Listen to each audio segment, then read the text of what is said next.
प्रभु यीशु के सामर्थ्य नाम में आप सबको जय मसीह की। Praise the Lord. एक और नए दिन के लिए, एक सुंदर सुबह के लिए प्रभु का धन्यवाद हो। आइए आज के सुंदर दिन के लिए, मनन के लिए हम परमेश्वर के वचन को निकालें। मेरे साथ यूहन्ना के सुसमाचार को निकालेगा, उसका 16 अध्याय और उसका वचन 33। यहाँ इस प्रकार से लिखा है, मैंने ये बातें तुम्हें इसलिए कही है कि तुम्हें मुझ में शांति मिले। संसार में तुम्हें क्लेश होता है, परंतु ढाढ़स बांधो, मैंने संसार को जीत लिया है। Praise the Lord, hallelujah. परमेश्वर के लोगों, यूहन्ना का सुसमाचार बहुत गहराई और आत्मिकता की बातों को करता है। अगर आप इस वचन को पढ़ें तो प्रभु ने कहा कि तुम्हें मुझ में शांति मिले, और प्रभु ने कहा इस संसार में तुम्हें क्लेश होगा, पीड़ाएं होंगी, पर स्मरण रखो मैंने इस संसार को या इस संसार के क्लेश को या संसार की परिस्थिति को जीत लिया। अगर एक व्यक्ति, ध्यान से सुनिएगा, अगर आपको एक चीज़ मालूम है कि अगर एक व्यक्ति एक तालाब में जंप लगा के उस पार जा सकता है, तो स्वाभाविक है कोई दूसरा भी इसे कर सकता है, कोई तीसरा भी कर सकता है। आप कहेंगे प्रभु ने जीता, हम थोड़ी जीत सकते हैं। बिल्कुल सही है, आप और हम नहीं जीत सकते, लेकिन प्रभु ने कहा मुझ में तुम्हें शांति मिले। अगर मैं और आप मसीह में हैं या मसीह यीशु हम में हैं, तो उसकी सामर्थ्य के द्वारा आप जीत सकते हैं। एक लंगड़ा व्यक्ति, एक अपाहिज व्यक्ति चल नहीं सकता, ये आप जानते हैं, पर अगर उसे बैसाखी दे दी जाए, व्हील चेयर दे दिया जाए, तो पूरा व्हील चेयर उसके बॉडी के वेट को, उसके वजन को उठा लेता है। वो बैसाखी के सहारे अपने पूरे शरीर को लटका के वो आराम से चल सकता है। कठिन जरूर होगा, पर यह हो सकता है। हालेलुया। आप और मैं अपने काम, अपनी बुद्धि, अपनी योग्यता के अनुसार नहीं कर सकते, लेकिन प्रभु यीशु मसीह की सहायता से हम ये कर सकते हैं। दाऊद ने बहुत सुंदर कहा, मुझे सहायता यहोवा की ओर से मिलती है जो आकाश और पृथ्वी का करता है। पौलुस कहता है जो मुझे सामर्थ्य देता है उसके द्वारा मैं सब कुछ कर सकता हूँ। तो परमेश्वर का वचन हमें इस बात को सिखाता है, उसकी सामर्थ्य निर्बलता में सिद्ध होती है। हालेलुया। इसलिए अगर आप क्लेश से होकर गुजर रहे हैं, पीड़ा, डिप्रेशन और तनाव से होकर गुजर रहे हैं, और ऐसे दशा में समझ में नहीं आ रहा क्या करना है, तो प्रभु ने कहा तुम्हें मुझ में शांति मिले। जब आप मसीह में आ जाते हैं, प्रभु के साथ बैठते हैं, उसकी निकटता में, ठीक है थोड़ी देर तक मन में उथल पुथल, विचारों में उथल पुथल रहेगा, बेचैनी रहेगा। कई बार आप प्रार्थना करते हैं और प्रार्थना करते रहेंगे, होंठ हिल रहा है पर मन कहीं और भाग रहा है, मन में कुछ और चल रहा है। आप किसी की प्रार्थना कर रहे हैं और आप उसे माफ़ कर रहे हैं, पर आपका मन माफ़ नहीं कर रहा, कुछ और चल रहा है। ऐसी परिस्थितियाँ आपके साथ होंगी। शुरुआत के कुछ समय तक होगा, लेकिन धीरे धीरे पवित्र आत्मा आपके जीवन पर अपना नियंत्रण करेगा, अपना कब्जा करेगा, और आपको वैसी प्रार्थना करना सिखा देगा जैसे रोमी 8:26 और 27 में लिखा है। आहे भर भर कर, जो बयान से बाहर है, और उसके कारण परमेश्वर की असीम शांति आपके हृदय में, आपके जीवन में, आपके घराने में होगी। परमेश्वर के लोगों, जरा सोचिए तो सही, पाँव के तलवे से लेके सर के चोटी तक, बाल तक, अय्यूब के शरीर में बड़े बड़े फोड़े फफोड़े थे।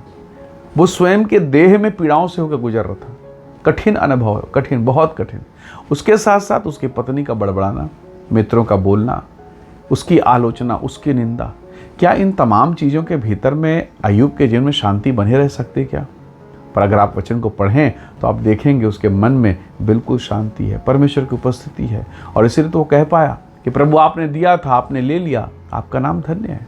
तो परमेश्वर के लोगों, ये तब होगा जब आपके भीतर में प्रभु यीशु मसीह का निवास स्थान होगा, और ये तब होगा जब धीरे धीरे प्रभु का वचन आपके भीतर में जाएगा, आपके भीतर काम करेगा। चारों तरफ हलचल है, चारों तरफ बेचैनी है, चारों तरफ अंधियारा है, आपका जीवन रोशनी से भरा हुआ होगा। उसने आपको दूसरों के लिए, दूसरों के जीवन के लिए ज्योति ठहरा। उसने कहा तुम जगत की ज्योति हो। हालेलुया। आपको प्रभु ने जगत की ज्योति बनाया, आपको महान अनुग्रह के लिए रखा है। इसलिए ऐसी परिस्थिति में, ऐसे विकट समय में निराश नहीं होना, प्रार्थना बंद नहीं करना, प्रभु के निकटता में जाना बंद मत करना।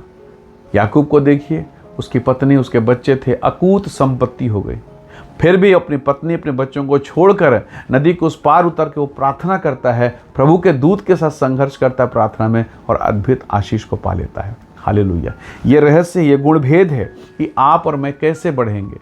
प्रार्थना ही जीवन, बहुत सुंदर गीत है, प्रार्थना ही जीवन, प्रार्थना ही जय, और जीने के लिए नियम यह है। तो जब आप प्रार्थना में रहेंगे, परमेश्वर के वचन में रहेंगे, मसीह की शांति आपके भीतर में कार्य करेगी, वो आपको रिलैक्स कर देगा।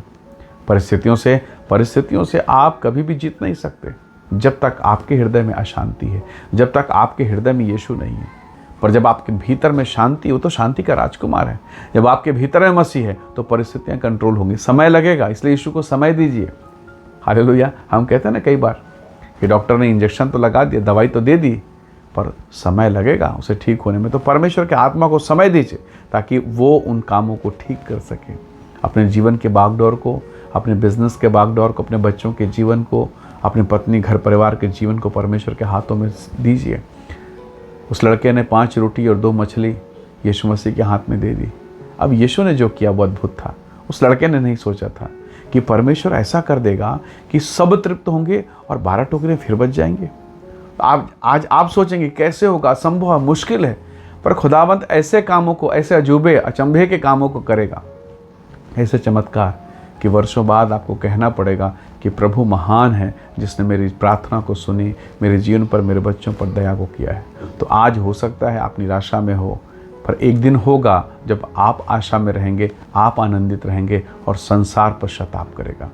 हालेलुया। आइए इस समय हम दुआ करें, अपने जीवन को प्रभु के हाथों में सौंपें। स्वर्गीय पिता, आपका धन्यवाद आपके अद्भुत अनुग्रह दया के लिए। मेरे प्रिय भाई बहनों के जीवन को मैं आपके हाथों में सौंपता हूँ। आप इन्हें ब्लेस करें, आशीष दें, और हर एक वो परिस्थितियाँ जो इनके जीवन को डावाडोल करती है, यीशु के नाम से शांति और अनुग्रह इनके जीवन पर हो। इनके हाथ के कामों को तो आशीष कर, इन्हें ब्लेस कर, महिमा से भरपूर कर। धन्यवाद पिता, प्रार्थना सुनने के लिए प्रभु यीशु के सामर्थी नाम से मांगते हैं, आमीन आमीन। प्रभु आप सबको बहुत ऐसे आशीष दे। परमेश्वर का अनुग्रह आप सबके साथ हो। Praise the Lord. जय मसीह।